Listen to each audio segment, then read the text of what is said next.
Well, as Brother Jeff mentioned a few minutes ago in his prayer, before too long we will be celebrating Easter, which we celebrate the resurrection of Jesus every day, but every week. That's the reason why we gather on Sundays, is to commemorate the day that Jesus rose from the dead. But once a year we celebrate Easter as a holiday, and some of you, in some of your families, you'll be doing things like dyeing Easter eggs. That's something that we used to do when I was a kid. The family would get together and we would dye Easter eggs, and then especially when we were little, we would hunt the Easter eggs. Sometimes we wouldn't just dye them, we'd put stickers on them, we'd paint them, we'd do all, it became a very creative deal. But that meant that when we hunted the Easter eggs, there were always certain eggs that were in high demand, because we liked the sticker that was on that egg, or we liked the way it was painted, so I want that egg. And you might find yourself, I won't name any names, but you might find yourself in a situation where one kid gets the egg and another one wants it. Well, it's mine because I found it. Well, it's mine because I made it. I don't know if you've ever been in a fight over an egg, but they're not the sturdiest things in the world. Good thing is they're hard-boiled, but if you've got an egg that you want to keep and somebody comes after it, you're going to hold on to it tighter. Well, you can only hold on to it so tight, or what happens? It's not a trick question. It cracks. I think some of y'all were afraid to answer. It cracks, and then you don't get to keep it. Once upon a time, I thought I'd get really smart and I'd just find the egg I wanted and re-hide it better in the yard so nobody else would, and then I'd go get it later. You don't leave eggs for hours in Oklahoma. You don't get to keep them. You can hold on to something so tight in an effort to not lose it that you end up ensuring that you're going to lose it. And that's what Jesus talks about in Luke chapter 6. As we continue our study of the book of Luke, and we're up to chapter 6, we come to something that's called the Sermon on the Plain, is what a lot of Bible scholars call it. And it's different from the Sermon on the Mount. We can talk tonight about how we know that the two are different, or what leads us to the conclusion that the two are different. But if you'll recall last week when we were in Luke chapter 6, Jesus went away from the crowds, and he went up to a mountain, and then he called 12 of his disciples and said, "You're going to be apostles," which was an extra calling on top of being a disciple. He said, "You're going to be apostles. You're going to be the people that I spend 3 years investing in, so that you'll be able to carry on my work, and you'll be ambassadors for me." That's what that word basically means, is to send somebody out with your authority to speak and act on your behalf. And then he came back down to the crowd, and that's where we pick up in Luke chapter 6. So if you haven't already turned there, please turn there with me. We're not going to look at the whole Sermon on the Plain today. We're going to look at the beginning of it in one example of what we call the Beatitudes. Once you find Luke chapter 6, verse 20, if you'd stand as we read together from God's Word. And if you don't have your Bible or can't find the passage, it'll be on the screen for you. Here's what it says. "And turning his gaze toward his disciples, he began to say, 'Blessed are you who are poor, for yours is the kingdom of God. Blessed are you who hunger now, for you shall be satisfied. Blessed are you who weep now, for you shall laugh. Blessed are you when men hate you, and ostracize you, and insult you, and scorn your name as evil for the sake of the Son of Man. Be glad in that day and leap for joy, for behold, your reward is great in heaven. For in the same way their fathers used to treat the prophets. But woe to you who are rich, for you are receiving your comfort in full. Woe to you who are well fed now, for you shall be hungry. Woe to you who laugh now, for you shall mourn and weep. Woe to you when all men speak well of you, for their fathers used to treat the false prophets in the same way." You may be seated.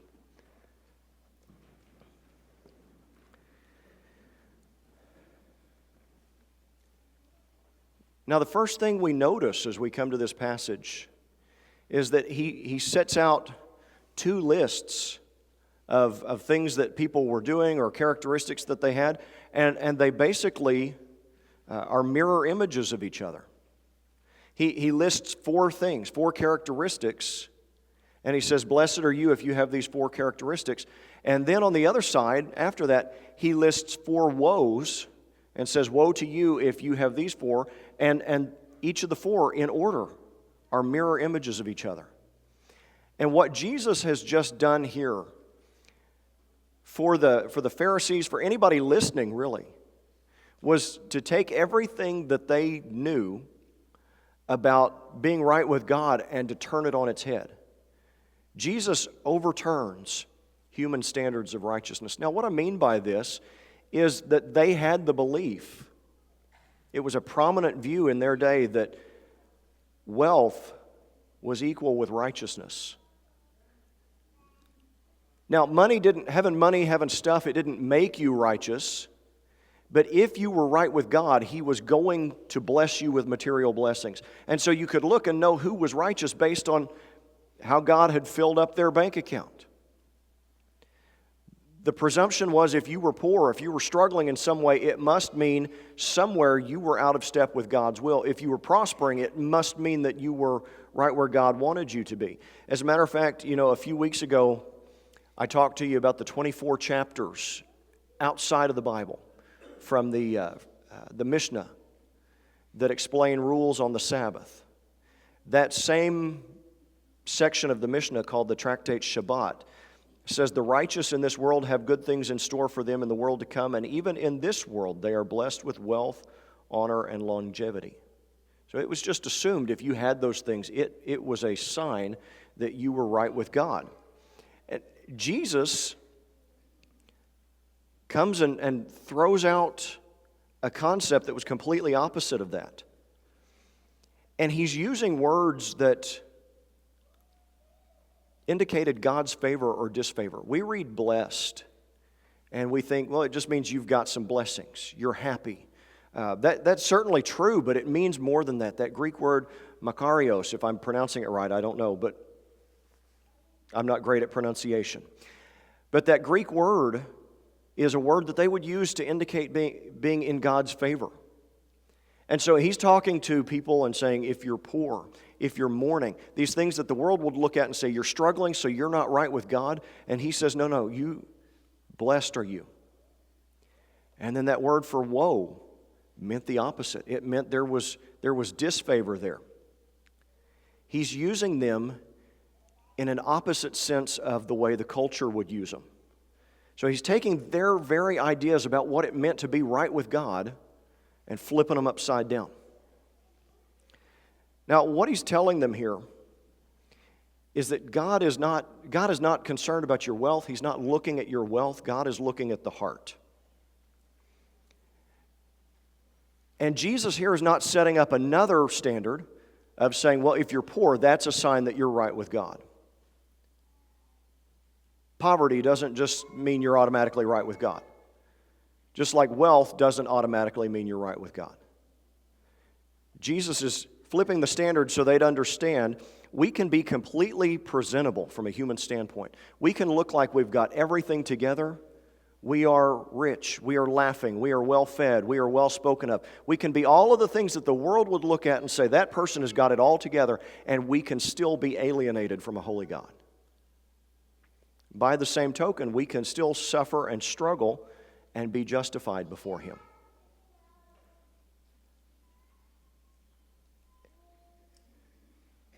And I'll help make this clear in just a minute. But He is not laying out here an alternate means for being right with God. That if you want to be right with God, you just got to make sure you're poor and hungry. He's not laying out an alternate plan of salvation here. He is showing them that God's expectations are different from what they thought. And really, to understand what it is He's saying here, we've got to dig deeper into the context. Because if we're not careful, if we just read it what it looks like on the surface, we end up with a very critical theory, Marxist idea of what Jesus is saying here, where Jesus is dividing the world into the haves and the have-nots, the oppressed and the oppressors. That's not what Jesus is doing. With everything we just read, there's a very important phrase in here that brings all of this into context. And we find it right there in verse 20 where it says, "And turning his gaze toward his disciples." It changes the meaning of the passage when you understand he's talking to his disciples. He's not talking to the crowd. The crowd is there. They happen to be there. And he's talking in front of them. He's not hiding anything from them, but he's talking to his disciples. He's not talking to the hostile Pharisees who were no doubt there, because the things that he is saying are also things that don't apply to the Pharisees, the people who are hostile. When he says, for you to be spoken of evil, be ill spoken of for my sake, the Pharisees were not going to be ill spoken of for his sake because they weren't going to walk with him. Jesus is not talking to the crowd. He's not talking to the Pharisees and trying to shame them. Jesus is talking to his disciples. And now the way we use the word disciple now, it means somebody who's a committed follower of Jesus Christ. In their day, it meant somebody who was a student. Disciple, at this point, doesn't mean they have made a full commitment to Jesus. Now, the apostles had, those 12 that he had called out from among the disciples, but he is surrounded at this point by a big group of people who are just there to hear what he has to say and to learn from him, but they're still very much on the fence about whether they're going to follow him or not. They're just there to learn. And he's talking to those people, the disciples. He's talking to those people about what their level of commitment should be. So when we understand who he's talking to, it's very clear that Jesus is not saying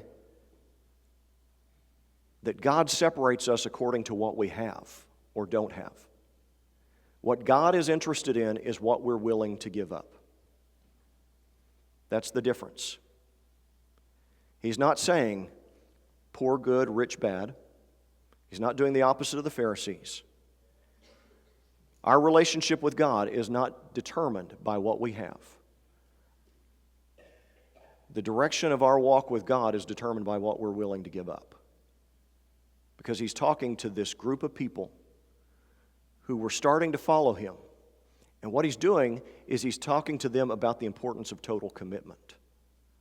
Jesus called his followers to total commitment. It says in verse 20 that he's turned his gaze toward the disciples. And so he's speaking to these people who some of them were willing to give up everything. Some of them weren't willing to lose anything. And we see this at this stage of his ministry, that people come to Jesus and say, hey, I want to follow you. And Jesus, knowing exactly what the idols are in each of their hearts, says, okay, you need to give this up. To the rich young ruler, he says, you need to go sell all your possessions and give the money to the poor. Is that the plan of salvation? Is that how, do we earn our way into heaven by doing that? No. But he knew that's what that man was worshiping.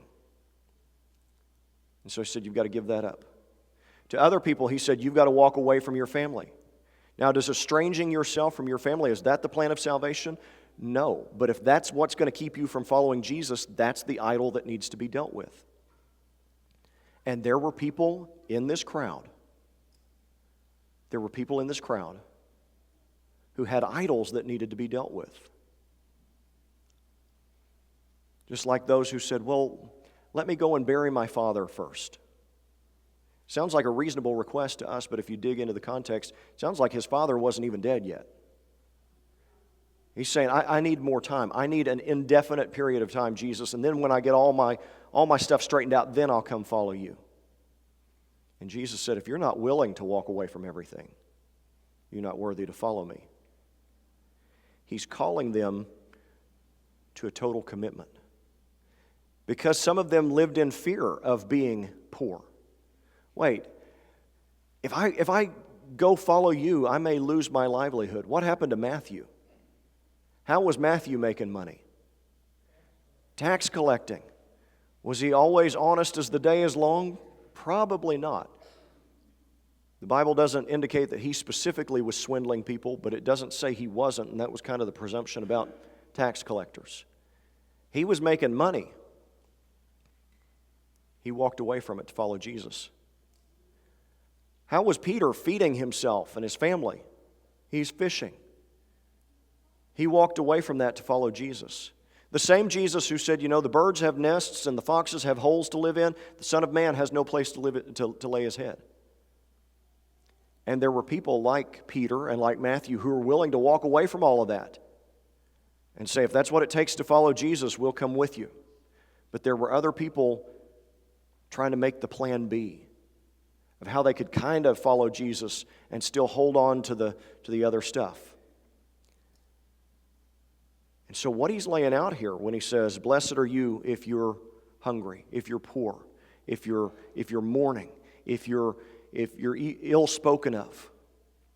He's talking about all the things that it might potentially cost somebody to follow Jesus. I shouldn't say all the things it might cost somebody, but he's given a good example of the things that it might cost somebody to follow Jesus and saying, you're blessed if you're willing to give all those things up to follow Jesus.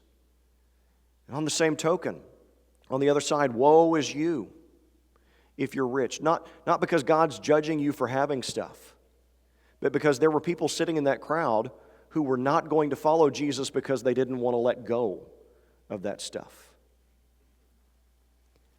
So he's calling them to total commitment. And he's calling them to trust him because he gives them promise after promise of the way Jesus rewards those who forsake all to follow him. Now, the faithful disciples, they were willing to walk away from things like wealth and power. We see this in verse 20, and become poor in order to follow Jesus. And they were going to be rewarded. Blessed are you who are poor, for yours is the kingdom of God. There were people in that crowd who had already made the decision that they were going to follow Jesus no matter what the cost. There were people who were going to make that decision. That I don't care if it costs me my livelihood. I don't care if I become poor in the process. Jesus is worth following. They were willing to give that up. Does becoming poor make you right with God? No. But here he was calling them to be willing to give those things up, to walk away from those things, knowing that God could be trusted, knowing that Jesus would provide a reward for them. Those who walked away from all the wealth and everything that they could want on this side of eternity could do so knowing that there's an even greater reward on the other side that came from following Jesus. Faithful disciples were willing to forego even the most basic comforts, even suffering hunger for the sake of Jesus. And when we look at verse 21, he promises that they'll be satisfied. Now, satisfied here doesn't just mean you got some food. You ever been to a restaurant and you've paid more than you probably should and you've left out of there still being hungry? It's just not right. Especially you go someplace, you spend some money and you're wondering, is this the entree or the appetizer because it's so small? You walk out of there still hungry. Technically, I guess you've had enough to eat according to somebody's definition, but you're still hungry. That's not what it's describing here. That word means to be satisfied. It means to feed somebody until they don't want anymore, can't take anymore. Kind of like how we are after Thanksgiving, if we don't have a lot of self-discipline. That we may suffer hunger, we may suffer other kinds of deprivation in this life, if that's what it takes for us to follow Jesus. He says, whatever you lose, you'll be filled up with in his kingdom.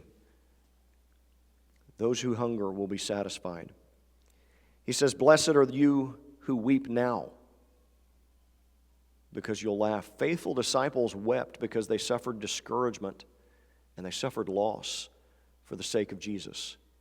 Now, to be clear, there's always a cost involved in following Jesus. For us, the cost may be a little bit different. Very few of us are going to lose jobs and livelihood for following Jesus, although it does happen. We hear stories about it in the media from time to time. Somebody stuck to their convictions and followed Jesus, and it cost them a job, or it cost them a contract. It cost something. It does happen. For us, the costs may be different from what they faced. We're not being threatened with our lives.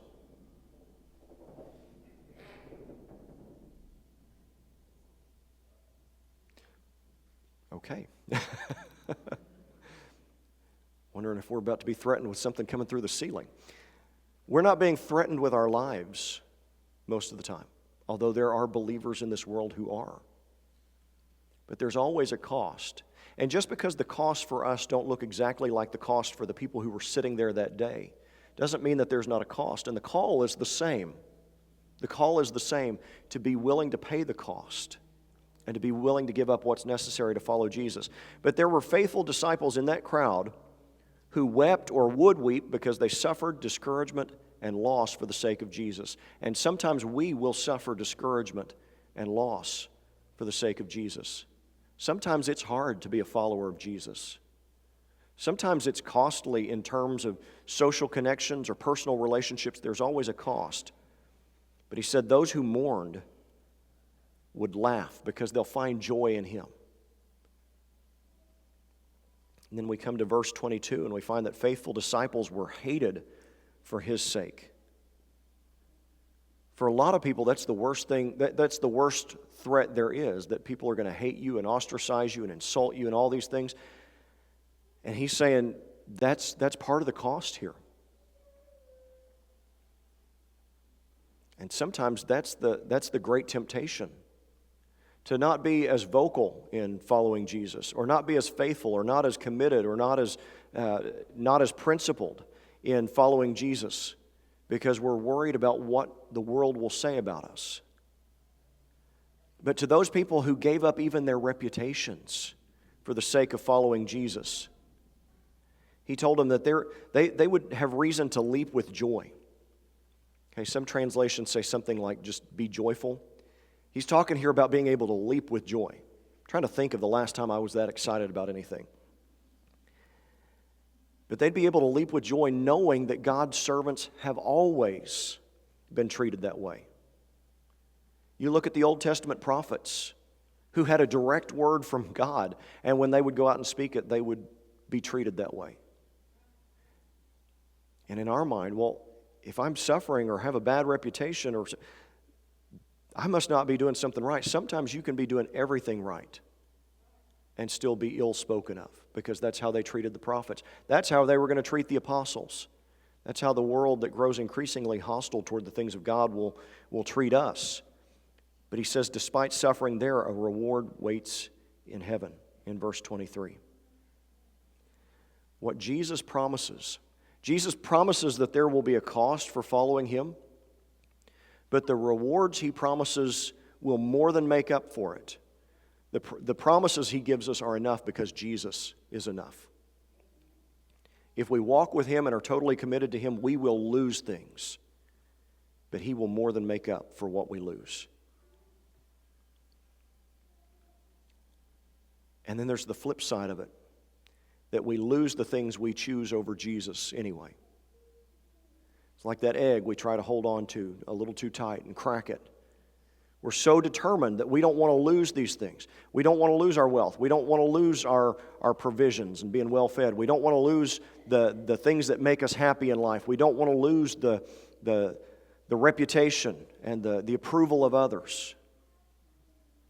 But if we choose those things over Jesus, we're going to lose them anyway in trying to hold on to them. There were others in that crowd who would turn back. They'd be unwilling to sacrifice their riches. And he says in verse 24, that's a sad thing for you, because those riches that you're enjoying now, that's all the comfort you get.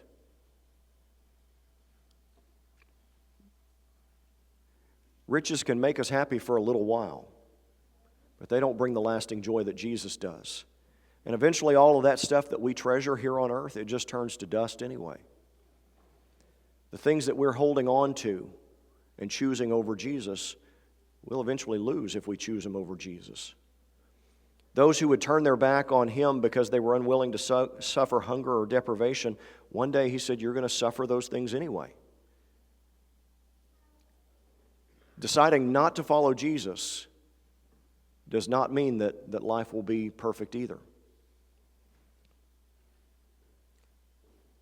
We're going to suffer if we walk with Jesus. We're going to suffer in this world if we don't walk with Jesus. It's just a matter of whether we've got Jesus with us when we suffer or not. And those who turned their backs because they wanted to seek fulfillment would find sorrow. We probably all know stories of people, maybe we've been these people, that said, no, I don't want to walk with Jesus because there are these other things in my life that make me happy, and I'm going to pursue those. And I won't give any specific examples because it's the fifth Sunday and we've got all the kids in here. But we know where those roads lead. Those roads promise fulfillment and they lead to sorrow, just like Jesus promised. And if we're going to say, no, I'm not going to follow you, I'm not going to walk with you because I want to have the things that appeal to my flesh, eventually we're going to lose that fulfillment as well. And he says in verse 26, to those who turn back in order to be respectable, in order to find the approval of the world, well, they might get that approval. They might never lose that approval. They might be celebrated by the world, but they'll be celebrated just in the same way as the false prophets were. And he's making clear here that having the approval of man does not equate to having the approval of God. So when we study it in context, understanding who he's talking to, it helps us see this is not God looking at it and being concerned about what you've got. It's God being concerned with what you're willing to lose. And if we're followers of Jesus, we still have a choice that's placed before us. If we're disciples, if we're learning at Jesus' feet, we still have a choice that's placed in front of us just like those people did. Do we embrace Jesus and total commitment with all the costs, everything that is baked into that cake as far as what it's going to cost us and the suffering it's going to bring? Or do we step away from that, turn our back on Jesus, and think we're exempt from suffering, and I'm going to choose these things over Jesus, not realizing that we lose those in the end anyway?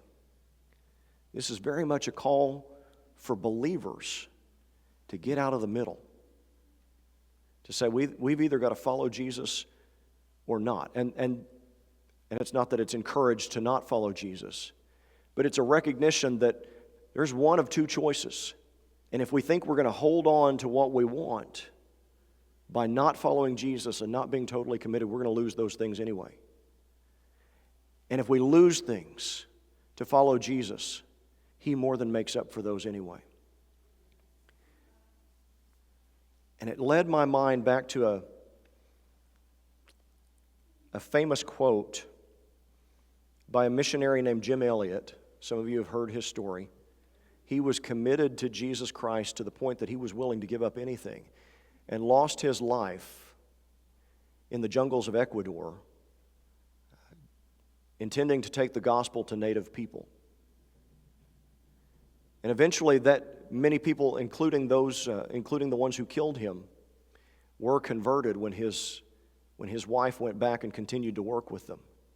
But this man who gave his life back in the 1950s for the cause of Christ famously said, "He is no fool who gives what he cannot keep to gain what he cannot lose."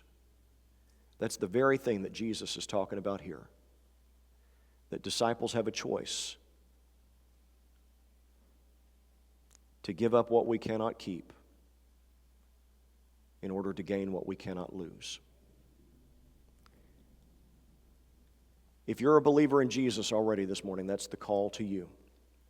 It's the call to each of us. The call to total commitment. Not that we automatically lose everything when we follow Jesus. You probably won't lose everything automatically when you decide to become fully committed to Jesus. But you have to be willing to lose whatever it takes to go where he calls you to go and do what he calls you to do.